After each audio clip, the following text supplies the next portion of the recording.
As we all know, The Legend of Zelda Breath of the Wild has a really cool and dynamic combat system. So of course, there are also bosses that take advantage of this. And today we're going to take a look at some of them.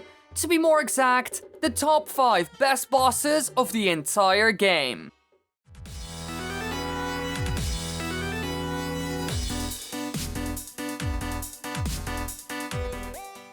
Number 5. Now our first boss is a bit of a sneaky one. When people first came across it, they were caught off guard for sure. I'm talking about the Stone Talus, a mini-boss which appears to be a cluster of boulders at first, but once approached, they assemble into a large golem-like being. Luminous, rare, frost and fire variations can also be found all around Hyrule, and they all try to crush you under their enormous weight. They are fairly large compared to Link and can deal huge amounts of damage. However, they are very slow moving, so as long as Link can stay behind or beneath them, he will be out of harm's way. They punch and swipe across the ground and also fall forward and crush their entire body into the ground or launch large fragments of their rocky frame. To defeat it, you need to climb onto its body and attack the ore deposit on its back, usually located on top or at the back of the boss. And to make it easier, you can use the remote bomb rune to blast apart the stepped Talus arms, hindering it temporarily since they can regenerate. The cool thing about this boss is that it actually surprises you.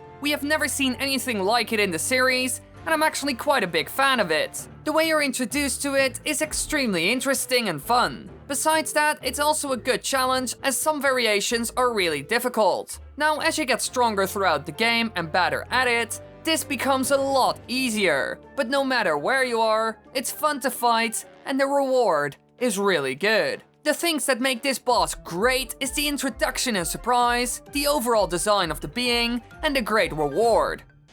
Number 4. This boss isn't human as well, and it's also a big surprise for the player. Moldugas. This is a giant sand monster which resembles a 4-legged fish and lurks below the sand, patrolling its territory in search of prey. Once it becomes aware of Link's presence, it will barrel towards Link and attempt to ram into him. They can be fought while shield surfing with the help of a sand seal. However, you can also take them on by detonating bombs or shooting bomb arrows near it, which will cause Molduga to fly out of the sand, stunned and vulnerable to Link's attacks. The concept of this boss is really cool. It has a kind of Jaws and overall shark vibe, but this time hiding in the sand. After that, you need to hunt it down. The way you do this is by fishing. The bombs attract them after all. And as soon as they go for your bait, you blow them up and attack. This aspect makes it a lot of fun. First you are the hunted and later on the roles switch. However, if you don't watch out, then it can still easily kill you. This relationship between you and this sand shark is the thing that makes it really cool. And especially the first time you fight one, this is a lot of fun. However, I have to say that as soon as you know how to catch it using bombs, it becomes quite easy, which is a bit lame. Number 3. Now, we can't leave the bosses of the Divine Beasts out, can we? But which one is the best? Well, this answer might be a bit shocking. Thank you. And the winner of the What is Humor in 2017 Even Award goes to Dr.Wily. Whoa, that's amazing, how sweet of you all, I'm so happy. Number 3 is thunderblight Ganon, okay?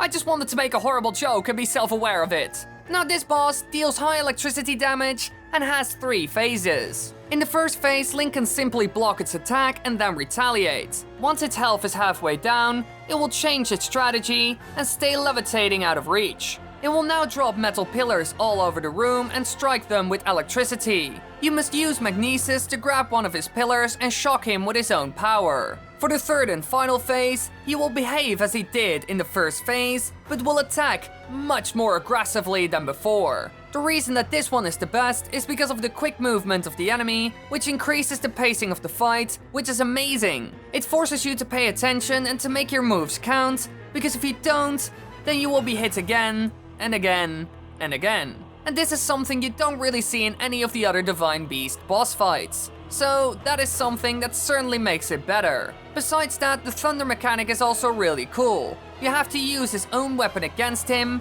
which is a cool twist for sure. It also makes the runes a bit more useful and inclusive in the entire combat aspect of the game. Overall, the game was already doing this quite well, but this certainly adds to it. Number 2. For this one, we are moving on to the more serious stuff. A boss that is known throughout the Zelda series, Ganon.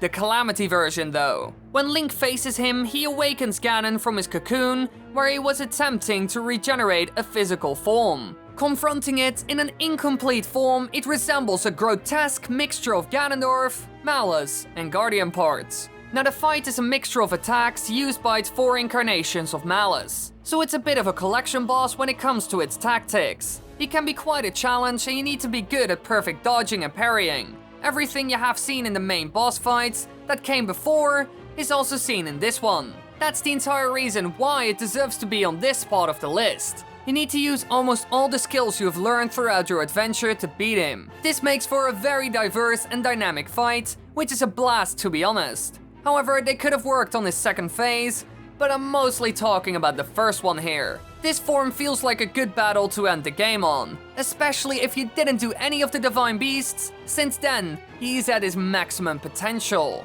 Overall, not a bad boss. The second form was horrible, but I'm talking about the first one here. However, he is not the best one. Number 1.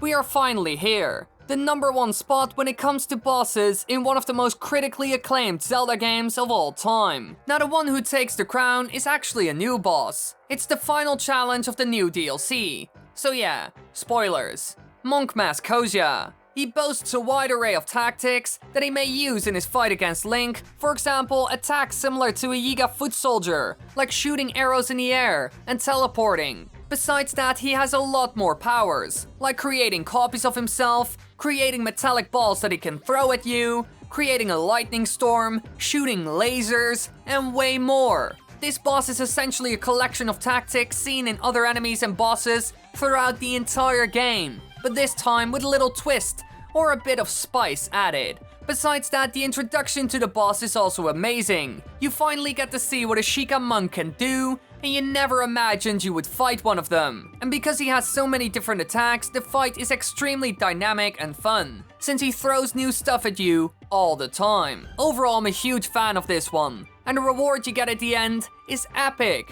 Who doesn't want to have a motorcycle? Now I also made a more in-depth video about this boss, so be sure to check it out. I will put a link in the upper right corner for you.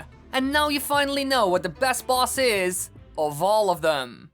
Thanks for watching everybody, I hope you enjoyed. Have a great Hanukkah, have a great Christmas, have a great whatever holiday. I don't care if you're Christian, Jewish, whatever, black, white.